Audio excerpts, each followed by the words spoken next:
Ya anak-anak ya. Jadi hari ini kita harus lebih semangat, lebih giat daripada yang kemarin. Nah, pada hari ini sebelum pembelajaran kita mulai, saya absen dulu ya anak-anak ya.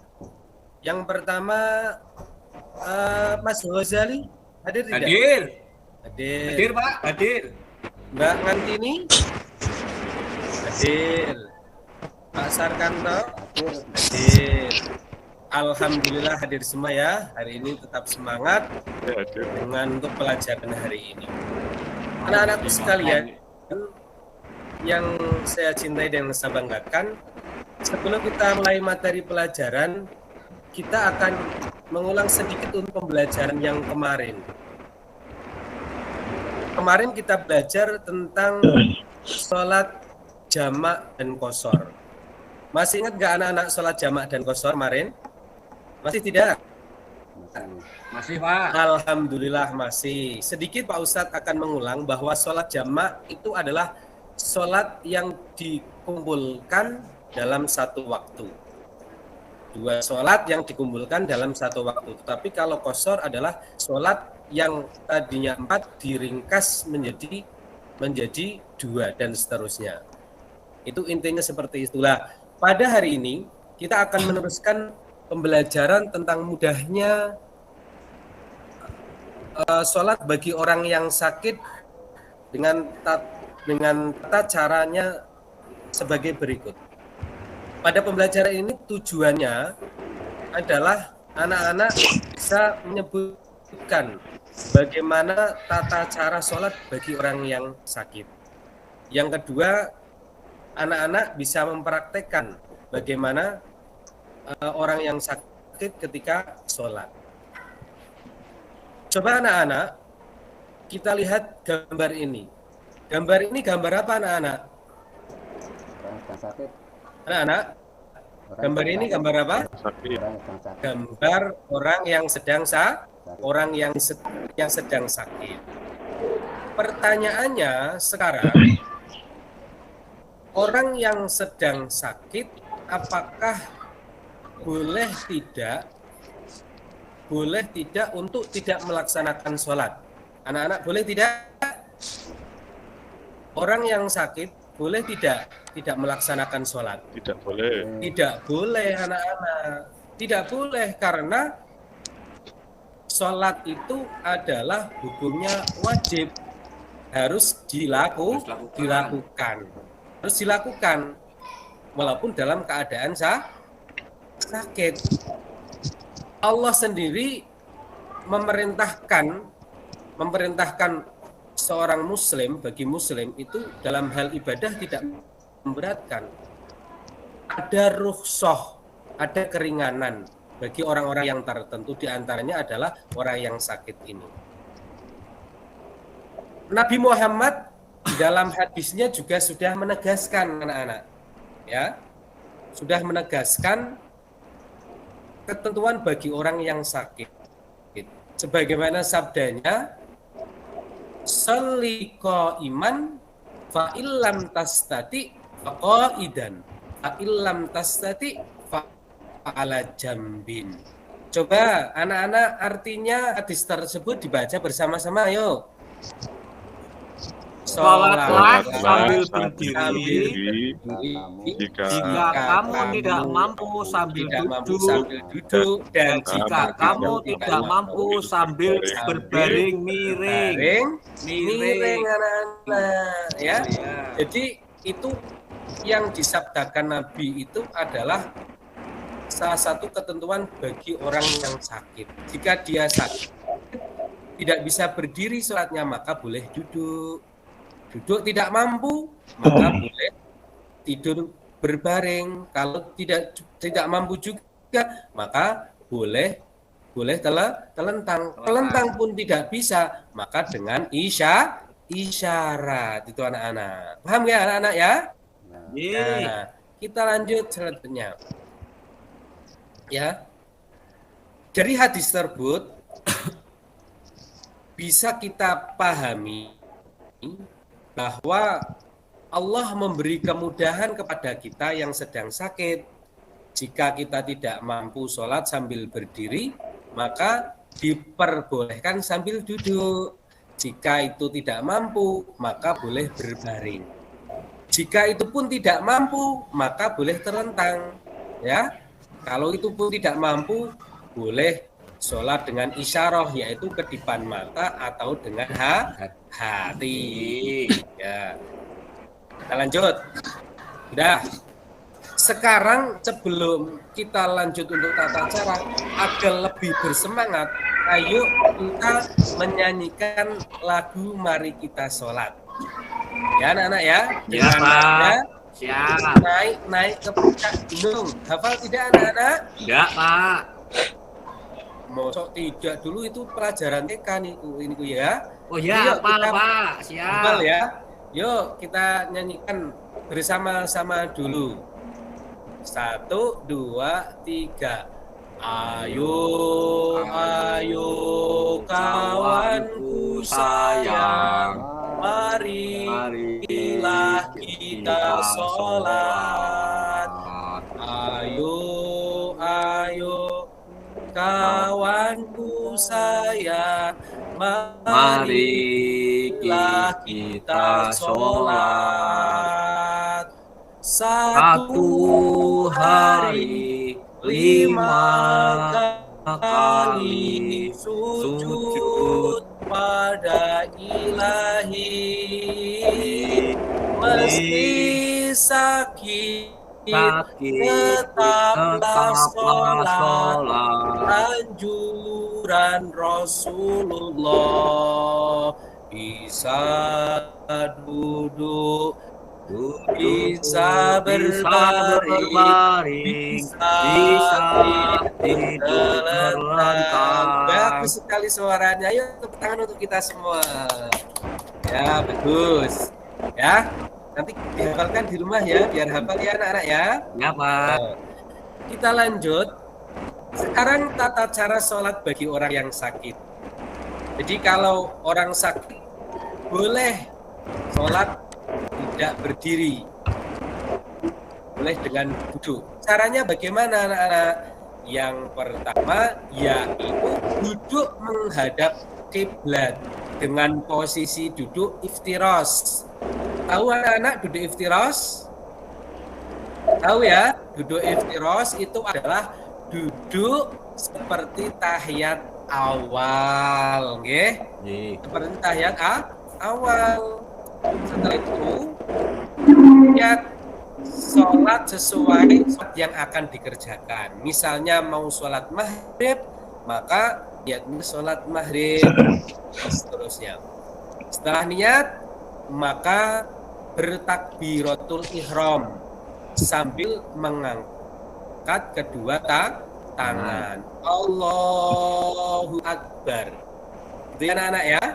Nah setelah takbiratul ihram, nanti kedua tangan disedekapkan di atas dada anak-anak dengan posisi pergelangan tangan kanan di atas pergelangan tangan kiri.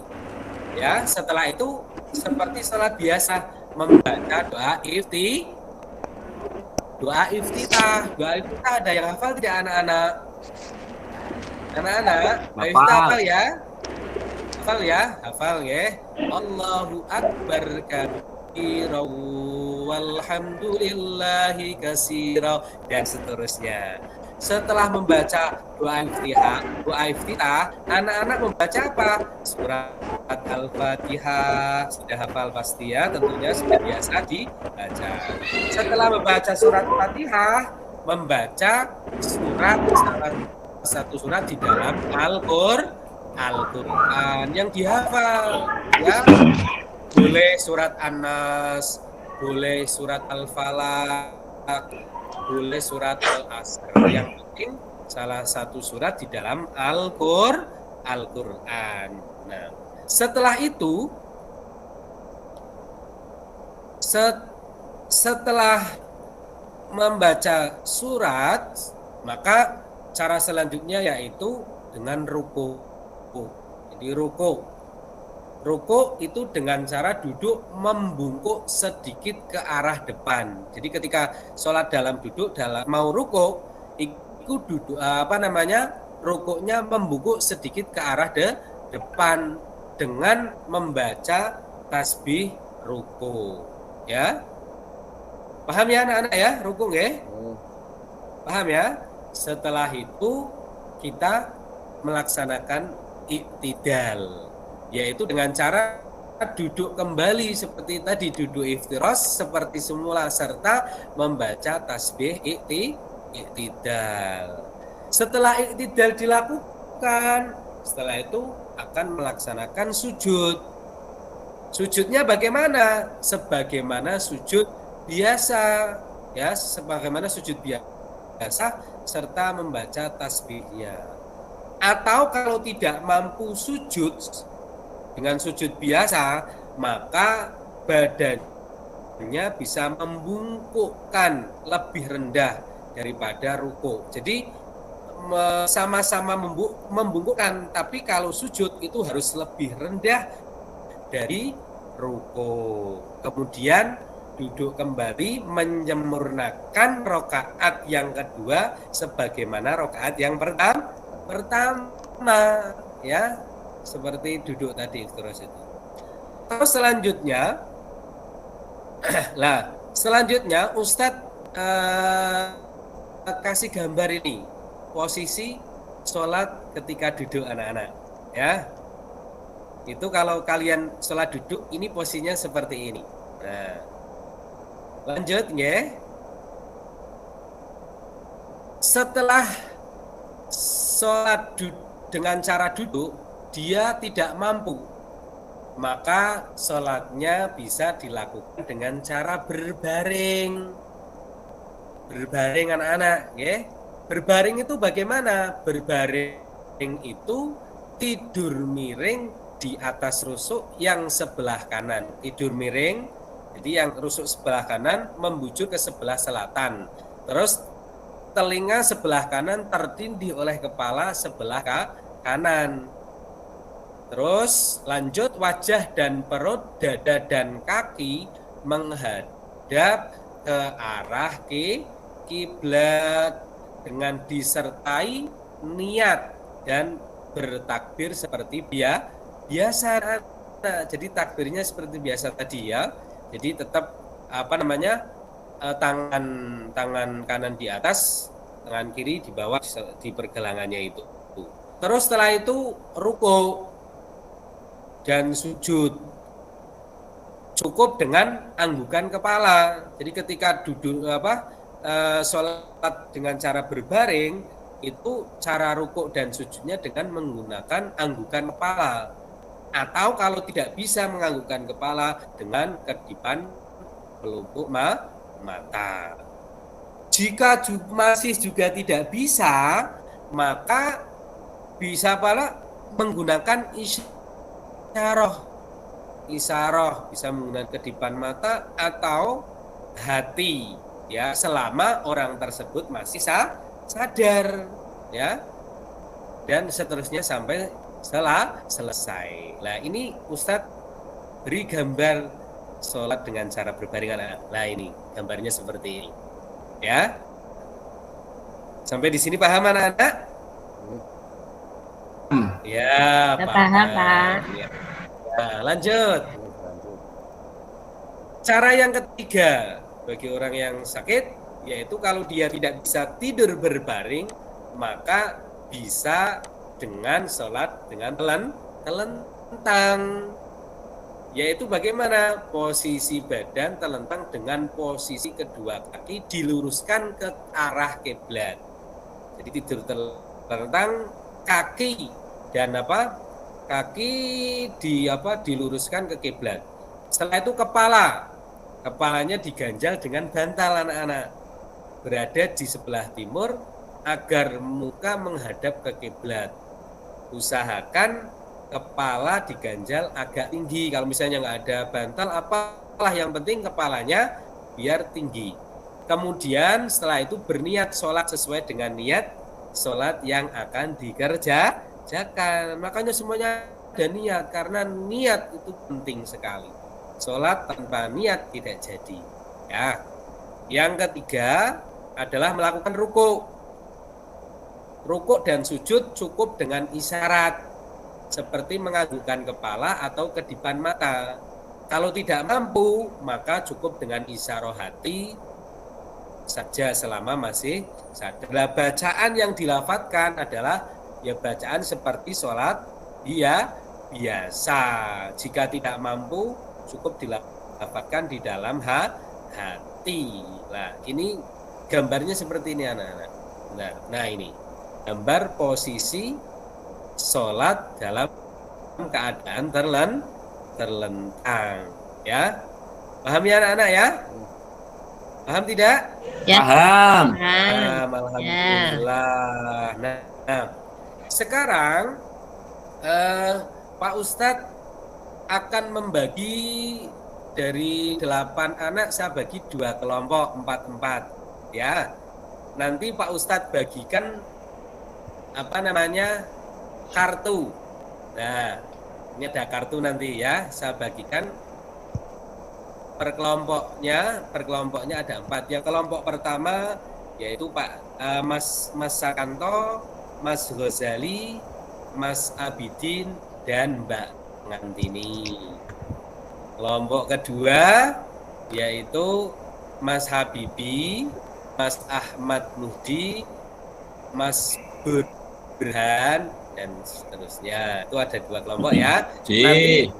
Nanti Ustadz bagikan kartu ini anak-anak. Nanti per kelompok nanti bisa mempraktekkan. Ya. Ya, saya bagikan dulu. Ini kelompok pertama. Ketuanya siapa? Mas Ghazali. Oh, siap. Ya, ngambil ini Mas Ghazali, ngambil kartu. Ya, Pak. Nah, ya. Nah, sudah. Dapatnya apa, Mas Ghazali? Kalau Mas Ghazali, Praktekkan sholat dengan cara duduk. bagus. Nah, untuk kelompok yang kedua,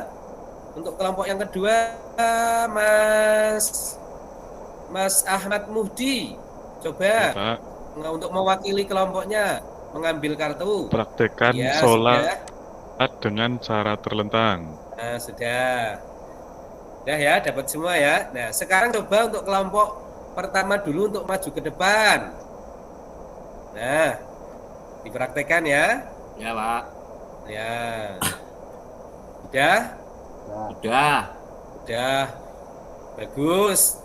Ternyata kelompok pertama ini wah bisa melakukannya dengan baik. Kompak sekali.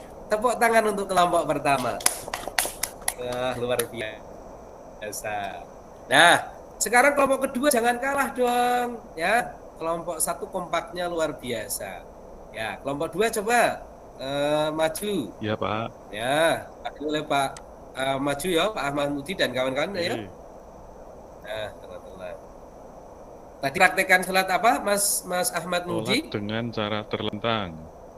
Dengan cara terlentang ya, sudah. Coba dipraktekkan dengan teman-temannya.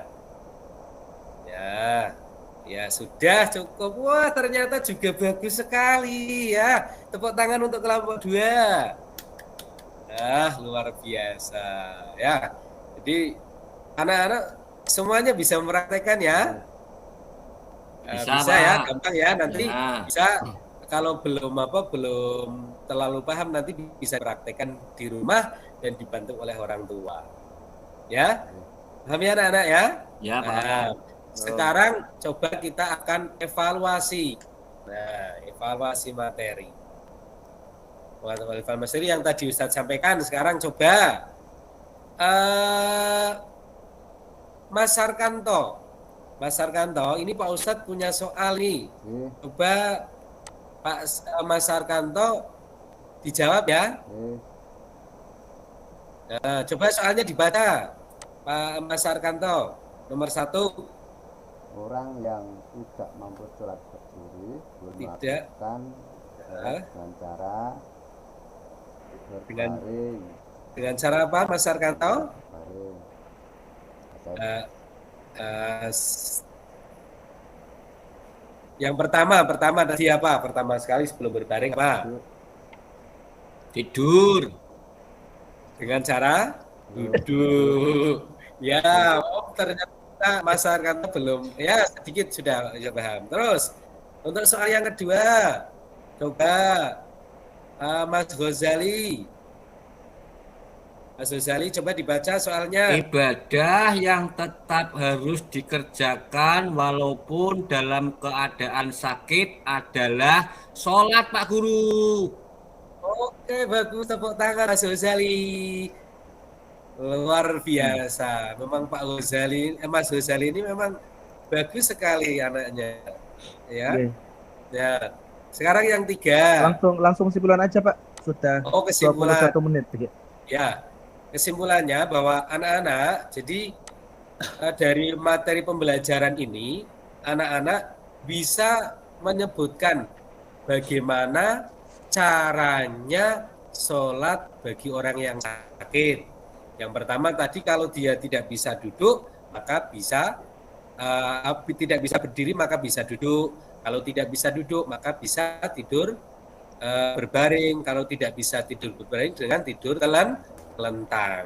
Kalau tidak bisa, maka boleh sholat dengan isyarat. Terus yang selanjutnya adalah kita bisa mempraktekkan bagaimana sholat itu dengan baik, walaupun dalam keadaan sakit kita harus tetap sholat, karena sholat itu adalah perintah agama, salah satu rukun Islam yang kedua. Itu seperti itu anak-anak ya. Jadi Ya, nanti Pak Ustadz berikan PR, nanti kamu kerjakan di rumah. Itu saja yang Ustadz bisa sampaikan. Alhamdulillah. Wassalamualaikum warahmatullahi wabarakatuh.